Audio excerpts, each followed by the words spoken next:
الحمدللہ کسی صوم رکھنے والے کو افطاری کروا دینا بڑے اجر و ثواب کا کام ہے۔ اس سلسلے میں نبی کریم صلی اللہ علیہ وسلم کا یہ فرمان مسند احمد، سنن ترمذی اور سنن ابن ماجہ میں مروی ہے، جو صحیح سند سے آیا ہے کہ آپ نے فرمایا من فطر صائما کان لہ مثل اجرہ غیر انہ لا ينقص من اجر الصائم شیء۔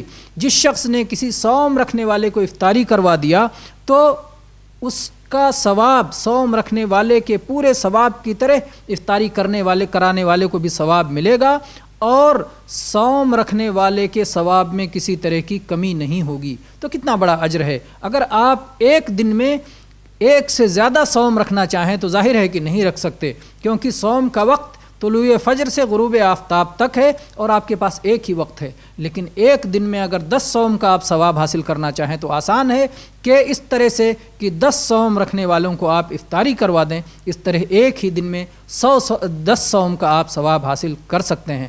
اللہ تبارک و تعالی ہمیں صوم رکھنے والے کو افطاری کروانے کی توفیق عطا فرمائے، یہ عمل ہم سے قبول فرمائے، اس کی توفیق ارزانی فرمائے۔ آمین۔ وآخر دعوانا ان الحمد للہ رب العالمین، صلی اللہ علیہ نبینا وسلم۔